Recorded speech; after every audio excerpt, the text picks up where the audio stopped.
या वो बरी हो गया है तो वो भी रिकॉर्ड का हिस्सा बना के इन्हें क्लियरेंस सर्टिफिकेट खुद देना चाहिए। आप सजा याफ्ता हैं तो सजा याफ्ता तो वो तो डिक्लेयर हो गया ना कि आपने जुर्म किया था, जुर्म करने के बाद वो साबित हो गया कि जैसे ही आप FIR से बेगुनाह हुए तो फ़ौरन ही उसे अपलोड करना चाहिए कि ये बेगुनाह हो गया। जब भी बेल होती है उस बेल को भी आप ऑनलाइन करें, वो साथ रिकॉर्ड का हिस्सा बनाएं कि ये शख्स बेल पर है। अगर किसी बंदे ने लोधरा से RPO के पास आना है, अच्छा अगर वो आ गया तो अगले दिन मुलाकात नहीं हुई, बेचारा फिर हफ्ता इंतज़ार करता है। अच्छा वो फिर आता है, फिर अगर वो करोड़ पक्का से आया तो साहब आज मीटिंग में जी आज मुलाकात नहीं, अचानक जाना पड़ गया है, तो ये मामला भी बीच में काफ़ी आके बड़ा लंबा, और ज़ाहिर है कि वहाँ से यहाँ आना भी गरीब आदमी के लिए तो मेरे ख्याल में आसान नहीं है। ये जब हाई कोर्ट में रिट फाइल होती है ना तो ये पार्टीज होती हैं उनमें ना, तो ऑलरेडी उनके नॉलेज में होता है कि ये मतलब ऑटोमेटिकली भी ऑटोमेटिकली फिर ये प्रोसीजर समझ आता है जी। ये तो फिर तो बहुत अच्छी बात पर ये भी प्रोसीजर लेंथी है। मेरा केस चल रहा है एक मजिस्ट्रेट के पास चल रहा है, फर्ज करें, ठीक है ना, मजिस्ट्रेट के पास जो FIR थी वो तो ऑनलाइन हो गई, अब उसमें प्रोसेस भी हो गया, मैं बेगुनाह हुआ, वो बेगुनाही मेरी वहाँ नहीं आई। मैं तो कहूँगा कि इसको इस तरह लेके चलना चाहिए कि जैसे ही आप FIR से बेगुनाह हुए तो फ़ौरन ही उसे अपलोड करना चाहिए कि ये बेगुनाह हो गया। फर्क एक बंदा बेल पे होता है, हर वक्त बेल के कागज आप अपनी जेब में तो नहीं रख के फिर सकते। यही बात मैं पूछना किसी एमरजेंसी की सूरत में कहीं जा रहा है एक शख्स, ठीक है, वो उस पर पर्चा हुआ था, उसने बेल करा ली, बेल पर है, यहाँ जब रिकॉर्ड देखा जाता है उसमें ये तो आ गया कि वो खड़ा है, मुल्जिम है, FIR में नाम है उसका, जो वार्डन खड़े होते हैं वो उन्होंने सर्च किया, उसके बाद उठा के उसे थाने दे दिया। अब इस तरह के हैं मामलात के वो थाने बैठा रहता है, बैठे हुए उसे 2 दिन भी लग सकते हैं, 1 दिन भी लग सकता है, मुसद्दका नकलें लें, फिर जाके जमा कराएं, जी मेरी इसमें बेल है। वो एमरजेंसी में अगर कहीं जा रहा है तो उसका क्या होगा? तो इसको इस तरह से करना चाहिए कि जब भी बेल होती है उस बेल को भी आप ऑनलाइन करें, वो साथ रिकॉर्ड का हिस्सा बनाएं कि ये शख्स बेल पर है।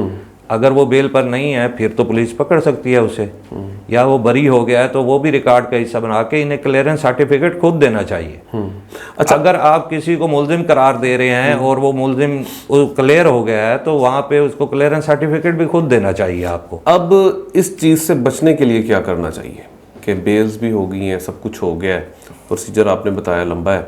और मिसाल के तौर पर मुझे यहाँ से आउट ऑफ कंट्री या मुझे कराची जाना पड़ गया है और रास्ते में ट्रेन में भी आजकल आपको पता है कि किसी वक्त आपकी बायोमेट्रिक की जा सकती है, तो सहूलियात आ गई हैं, तो उसके लिए मुझे क्या करना चाहिए?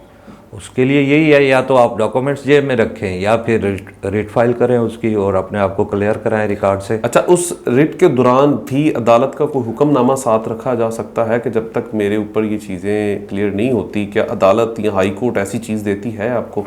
कि आपको सफ़र करने में भी, या मैं उस रिट के दौरान ये भी लिख देता हूँ कि जी मुझे अब सफ़र करना है,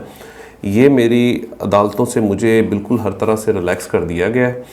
तो मेरे सफ़र में मुझे बड़ी प्रॉब्लम आ रही है? नहीं, वो जब तक फाइनल ऑर्डर नहीं होगा उस वक्त तक तो नहीं देंगे। नहीं, वो जो आपके नीचे बेल के ऑर्डर हैं या जो फाइनल ऑर्डर था उसकी नकल आप अपने पास रखेंगे जी सर। कंप्यूटर से वो जब तक वहाँ पे अपलोड नहीं होगा तो वो आपका रिकॉर्ड तो ऑनलाइन रहेगा जी। अच्छा ये सारा रिकॉर्ड की बात तो हो गई, अब झूठी FIR की भी बात हो गई। अब बाज़ दफ़ा ये होता है कि हमें सज़ा हुई होती है, हम जेल में होते हैं, सज़ा भी काट ली है, और हमारा नाम जो मतलब 2 साल सज़ा होगी, मिसाल के तौर पे मेरे ऊपर कोई चोरी का जुर्म था या किसी मंशियात का छोड़, मुझे एक रिलैक्सेशन मिल गई और मैं उससे बाइज़्ज़त बरी हो गया हूँ, या मैं बाइज़्ज़त तरीके से अपनी सज़ा काट के बाहर आ गया हूँ, तो उसका रिकॉर्ड भी ख़त्म करवाया जा सकता है? नहीं, वो रिकॉर्ड ख़त्म नहीं होगा। सज़ा का रिकॉर्ड ख़त्म नहीं होगा, वो आपका रिकॉर्ड रहेगा। आप सजा याफ्ता हैं तो सजा याफ्ता तो वो तो डिक्लेयर हो गया ना कि आपने जुर्म किया था, जुर्म करने के बाद वो साबित हो गया, उसकी सज़ा हो गई, पर वो रिकॉर्ड आपका क्लियर नहीं। वो तंग कर सकता है? ऐसा है तो नहीं, ऐसा हो भी सकते हैं तंग, छोटे मोटे जुर्म में अगर ये सज़ा हम 2 महीने 3 महीने साल 2 साल 4 साल अगर काट रहे हैं तो जुर्म छोटा हो या बड़ा हो, जुर्म है कोई जुर्म छोटा नहीं होता, और जो बड़े जुर्म हैं वो छोटे जुर्म से ही बढ़ते हैं। अगर कोई छोटा जुर्म करता है, हम कहते हैं जी ये छोटा जुर्म है, खैर है यार। किसी को भी मैं अपने बच्चों की मिसाल सामने रख लूँ, क्या हुआ किसी से झगड़ा करके आ जाएं, किसी का सर फाड़ के, यार छोटा जुर्म है कोई बात नहीं, तो मैं उसे प्रमोट कर रहा हूँ कि वो आगे चाह के 302 करे। बिल्कुल ऐसे ही ठीक है ना, तो इसकी हौसला शिकनी करनी चाहिए, ये प्रमोशन नहीं होनी चाहिए कि छोटा जुर्म, कोई भी जुर्म हो वो छोटा नहीं होता।